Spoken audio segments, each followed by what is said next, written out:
বহুতে মোক এইকেইটা দিন সুধি আছে যে এডিআৰইৰ অৰেল বিলাক কেতিয়াৰ পৰা আৰম্ভ হ'ব। আপোনালোকে জানে যে এডিআৰইত বিশেষ কেইটামান পৰীক্ষা অনুষ্ঠিত হৈছিল। প্ৰথম আছিলে গ্ৰেড 3 ড্ৰাইভাৰ, ষ্টেনো আৰু ইলেক্ট্ৰিচিয়ান অৰ্থাৎ এপিডিচিএলৰ কাৰণে। আজি আমি সিদ্ধান্ত লৈছো যে গ্ৰেড 3ৰ কাৰণে কম্পিউটাৰ টেষ্ট, ড্ৰাইভাৰৰ কাৰণে ড্ৰাইভিং টেষ্ট, ষ্টেনোৰ কাৰণে ষ্টেনোৰ ব্যৱহাৰিক টেষ্ট আৰু ইলেক্ট্ৰিচিয়ানৰ কাৰণে ইলেক্ট্ৰিচিয়ানৰ স্কিল পৰীক্ষা কৰাৰ যিটো পৰ্যায় তাক আমি 15 জুনৰ পৰা আৰম্ভ কৰিম আৰু এই সমগ্ৰ ব্যৱস্থা আমি এটা মাহৰ ভিতৰতে সম্পূৰ্ণ কৰিম। ঠিক তেনেকৈ চতুৰ্থ বৰ্গৰ পৰীক্ষাত পাছ কৰা প্ৰাৰ্থীসকলৰো অৰেল আমি 15 জুনৰ পৰা আৰম্ভ কৰিম আৰু এমাহৰ ভিতৰত ইয়াক আমি সম্পূৰ্ণ কৰিম।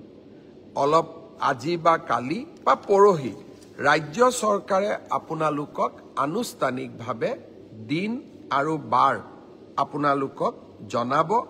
যিসকলে লিখিত পৰীক্ষা পাছ কৰিছে তেওঁলোকে এতিয়া কম্পিউটাৰ টেষ্ট, ড্ৰাইভিং টেষ্ট বা স্কিল টেষ্ট বা মৌখিক পৰীক্ষাৰ কাৰণে তেওঁলোকে যেন সাজু হয়। 15 জুনৰ পৰা এই প্ৰক্ৰিয়া আমি আৰম্ভ কৰিম। মোক আৰু এটা প্ৰশ্ন বহুতে সুধি আছে যে পিজিটি আৰু গ্ৰেজুৱেট টিচাৰৰ পৰীক্ষাৰ ৰিজাল্ট কেতিয়া দিব। আমি 5 জুন তাৰিখে প্ৰভিজনেল ৰিজাল্ট এনাউন্স কৰিম। 5 জুনত প্ৰভিজনেল লিষ্ট এনাউন্স কৰাৰ পিছত আপোনালোকৰ ডকুমেণ্ট ভেৰিফিকেশ্যন হ'ব আৰু যিসকলৰ ডকুমেণ্টছ জেনুইন হ'ব তেওঁলোককে আমি চূড়ান্তভাৱে পৰীক্ষাত উত্তীৰ্ণ হোৱা বুলি ঘোষণা কৰিম। অৰ্থাৎ পৰীক্ষাৰ ৰিজাল্ট কেতিয়া দিব? উত্তৰ 5 জুন তাৰিখে দিব। ইয়াৰ পিছত আপোনালোকৰ মনত আছে এনেকুৱা এটা ফেচবুক লাইভ অনুষ্ঠানতে মই কৈছিলোঁ যে চৰকাৰী কাৰ্যালয়সমূহত কাম কৰা তৃতীয় আৰু চতুৰ্থ বৰ্গৰ কৰ্মচাৰীসকলে পৰ্টেলৰ জৰিয়তে মিউচুৱেল ট্ৰান্সফাৰ কৰাৰ সুবিধা লাভ কৰিব।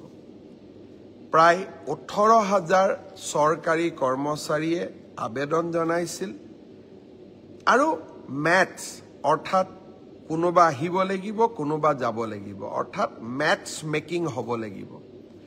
আমি প্ৰায় 8,000 প্ৰাৰ্থীক মেথছ মেকিং কৰিব পাৰিলোঁ। অৰ্থাৎ অহা মানুহো আছে, সেই স্থানলৈ যোৱা মানুহো আছে। যোৱাকালি মই এই গোটেই